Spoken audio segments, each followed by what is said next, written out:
Okay, so this is probably my favorite stitch on this sampler.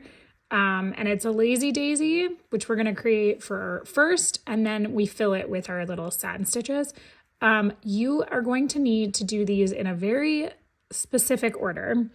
And I know this can look a little daunting, but we're gonna start and I'm gonna show you how to kind of get a good gauge on which one to do first. So you're gonna start with your outside, and I'm trying to show you why this is important. So you want the back ones to be at the back, and then you want the next row to come over top of it.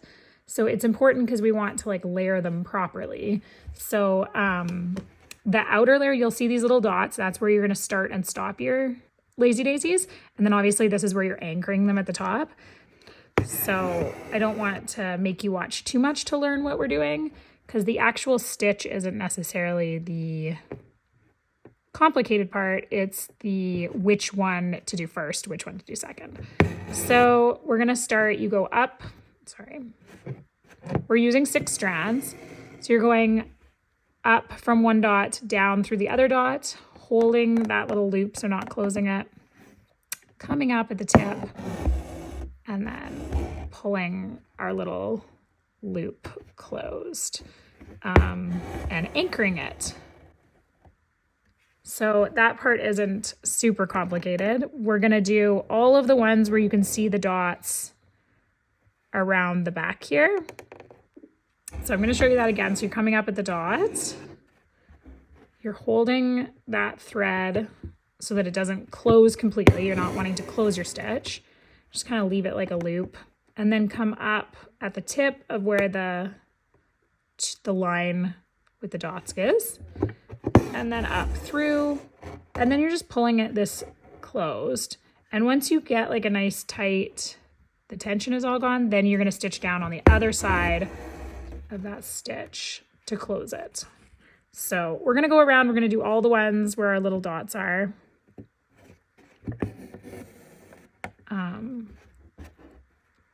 Some of the dots, like this one specifically, shares a dot with the other one. They're going to be right beside each other.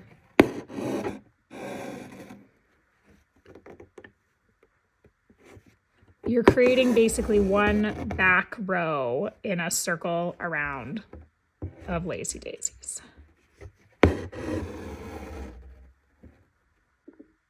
Okay, so we've got our back row finished, and I think once you finish that row, it's a little easier to see where your next row is. So you can see it really is kind of the tip of the majority of the row that will go after that.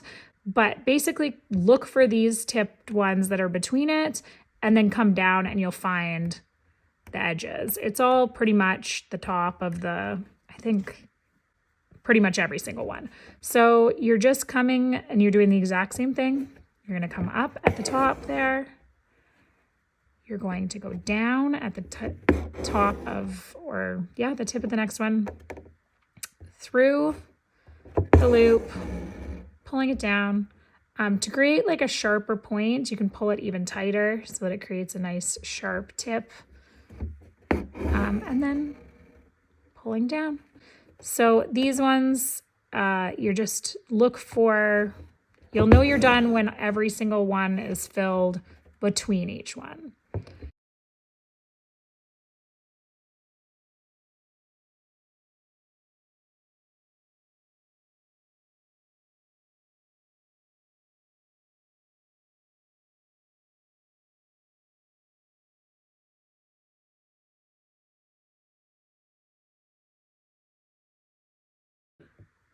And you can go back in and do all of those, that second row, and then I'll meet you in for the next row after that.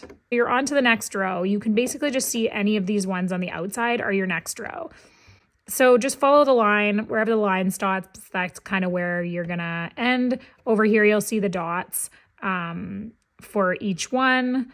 So we can go over here to these funny little ones over here that are a little bit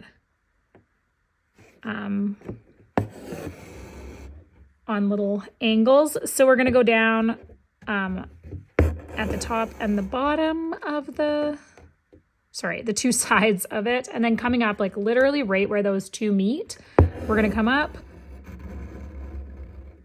And then when you come down, you're basically coming on the other side between those two lazy daisies so that it lays pretty much. I'm just going to give it one more tug. Sorry, I want to make sure that I've got a nice tight tension, and it's coming down pretty much like right on top of those.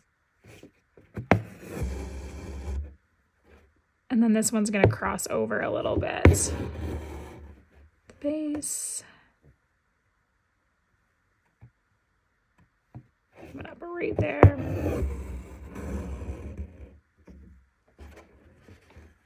Pulling it down. And then going back through. So you should be able to finish the rest of them and following the lines. It's not, I don't think, you don't need to worry if you're not exactly perfect. This is pretty forgiving, especially because we're going to go over the centers and fill it in, with a satin stitch.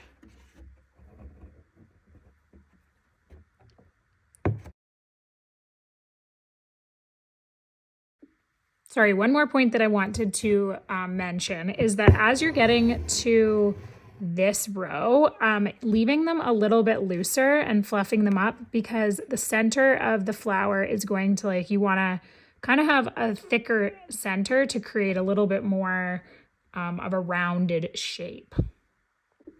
All right, so we're on to our last row, our middle, which you're gonna be pretty much coming up from the same spot or very close quite a few times. So you wanna try not to come up at the exact same spot, but they do all converge in the center. So kind of creating a little bit of like a circle in this there, because you're gonna also have to have a stitch come through for the satin stitch that we're gonna put in there. So I'm coming up, I wanna make sure that I'm coming up far enough to make the full petal, and you're creating a lazy daisy. I'm gonna leave mine like pretty loose. I want it to sit on top. I don't want it too tight. Just tight enough that it looks flat, and then anchoring it really gently so that I can create some fluff. Don't want it too tight. And then, yeah, it's gonna be tight in here to get all the stitches in. So if you will have to like kind of tuck it in behind, that's okay. And then you're coming up right in there. You want this one to make sure it's overlapping your other ones. So coming up through, it's okay if it like sits basically on top. That's what you want. I'm not pulling too tight so that it's flat. I want it to sit on top. All right, so this is my favorite part because it's just the part that defines basically the entire flower, and it really starts to come together. So you can start pretty much anywhere. There isn't a right or wrong spot. And you're just gonna do some straight stitches, some satin stitches through the lazy daisies. So I like to try to make them a little, like, I don't want to pull too tight. I want it to have a little bit of oomph. So I'm kind of not pulling all the tension out. And you're just basically going inside of the borders of each one. And sometimes, if I'm being honest, it's going to look worse before it looks better. You're going to be like, this doesn't look great. I can't get them all in there. But once you're done, it looks so cute. So just fill it in. Doesn't have to be perfect. I promise. You can fluff it up at the end and make them all sit nice. So I just kind of make sure that I've filled each one. It normally takes like a couple stitches per lazy daisy. And you're just going to fill all the way around. And I'm going to move into the center here and show you how we do this middle part of. So I'm coming up from the very center and filling it. And these ones, again, I'm trying to leave these loose to create some texture, right? Like we want that shape. It doesn't matter where, like whether you come up from the center or you come up from the top. Right here, I'm feeling like it might be easier to guide my needle back down through instead of trying to come up through it. We're just filling it in. Adding stitches. Okay, so I'm not going to do all of them for the example. I think that'll just be a little redundant.